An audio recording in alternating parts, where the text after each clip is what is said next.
Hey friends, if you're watching for the first time, make sure to join our channel by subscribing and give this video a thumbs up. Your likes help us tell more cool tales today. I'm going to tell you about a secret I've kept for a long time.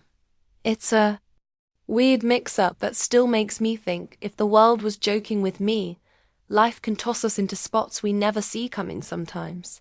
We stand on a thin edge between good and bad, not because we pick it, but because things just happen. Have you ever felt like the world is nudging you to a choice you never dreamed of? That's how I felt that day, like everything was giggling at my mixed up thoughts and I was stuck in the middle. It all started on a plain old Saturday with nothing special going.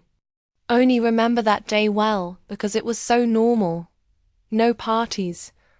No errands, just a slow weekend where I did little jobs around home.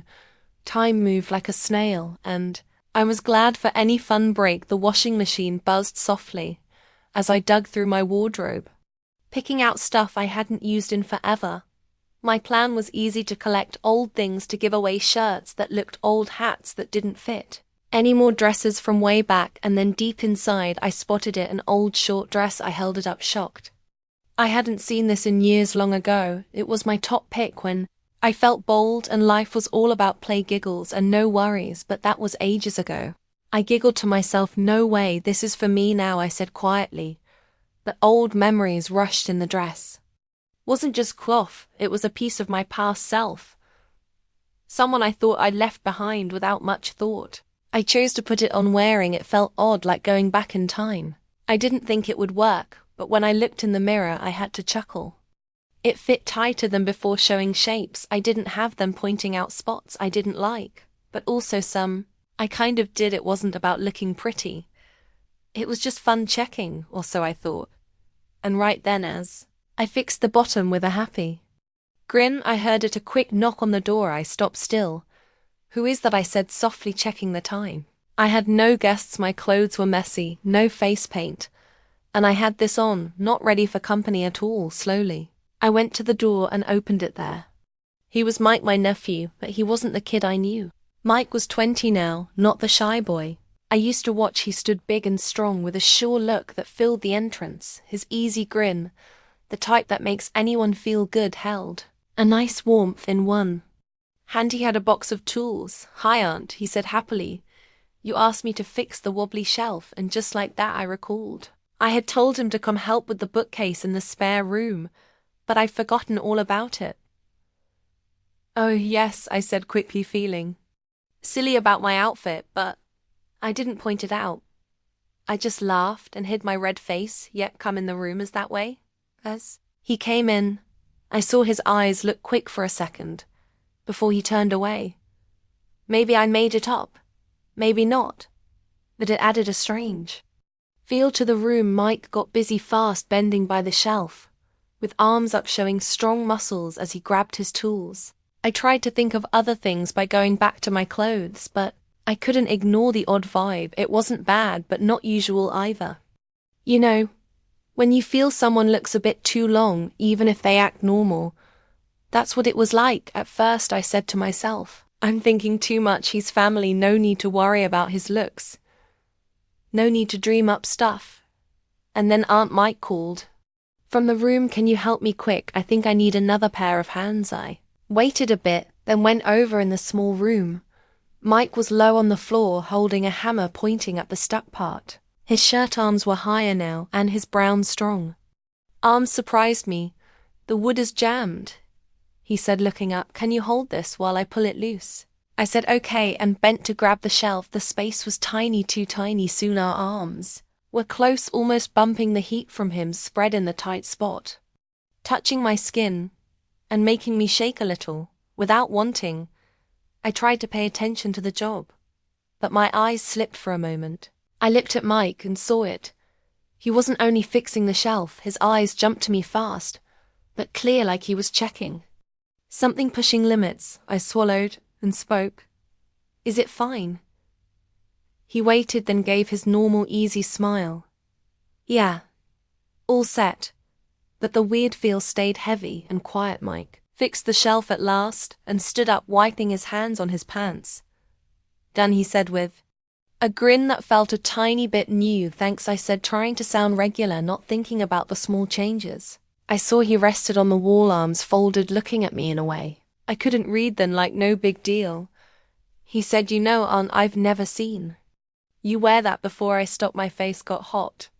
"Oh, this," I pulled at the dress bottom, laughing it away. "It's just an old find from the wardrobe." I was going to toss it, but tried it first. Mike didn't talk right away, he just stared, really stared, like he was solving a puzzle. Then he grinned, but this grin wasn't his usual fun one. It had a deeper feel, something I couldn't get, thanks, I guess. I said, words mixing up, feeling too shy. All at once I turned fast and left the room, hoping space would melt. The odd pressure, but as I walked I heard his steps follow close. "Aunt Mike," said his voice, a bit unsure. Now I turned, hiding my fast heart. "Yes." He looked like he was picking words carefully, like if he should say them or not. At last he asked, "Do you ever think things happen for a cause?" The words shocked me. "What do you mean?" I asked, really wanting to know for a second. He seemed ready to tell, but then he shook his head, laughing a little. "Forget it, don't mind." I tried to drop it, but his look stayed in my head, the sound of his voice, the weight in his quick "No." It hung like a puzzle bit that didn't fit, but wouldn't go away that evening. I tried to forget. I sat on the sofa with the TV flipping shows, but nothing grabbed me. My thoughts kept going. Back to the day, to Mike's words, to how his eyes stayed on me too long. "You're making it up." I told myself he's family. He didn't mean it. Stopped thinking too much. Just as I started to calm, my phone buzzed on the table. I picked it up, thinking it was a pal or alert. But when I saw it, my heart jumped. It was from Mike. "Hey, Aunt, can I ask you a thing?"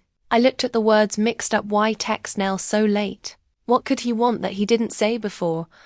After waiting, I wrote back, "Sure, what's up?" The answer came fast. "I keep thinking of today and you." I stopped, the words hit me. My tummy turned with surprise, mess and something I didn't want to call. What was he saying? I waited, fingers over the keys. At last I picked safe words. "I was just checking old stuff." In seconds he typed more, and his next words shocked me more. "You looked great." I mean it. My heart beat quick. I stared at the phone at those words, not sure what to say. Was this just nice words or more under it? At last I sent a short, kind answer. "Thanks, Mike, that's sweet of you." I thought that was it, but another text came. I don't know how to say it, but today I felt something. "Did you?" My breath stopped. This wasn't simple. Now he was going to a bad spot. I wanted to stop it, say it's wrong, that what he felt was a mix-up, but for some reason I couldn't tell, even to me. I waited, and in that stop he typed again. A new text came, quick, "Forget it."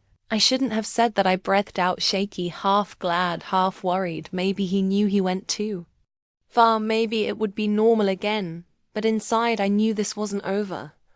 It was just the start. The next day I woke still thinking of the texts. I told myself, it's done. Mike won't say it again. We can forget the weird part. I made coffee, trying to push away the worry. Then a knock came at the door. My heart skipped. I had no one coming. When I opened it, there was Mike, but now without his fun smile. His face was serious, hard to guess, hands deep in pockets. "Mike," I said, hiding my shock, "what are you here for so soon?" I was nearby. He said plain, but it sounded fake. Mike lived far. He wouldn't just pass by. Still, I didn't ask more. I moved and let him in. He went to the sitting room, dropping on the couch, leaning with arms on legs. The air was full of unsaid words, thick between us.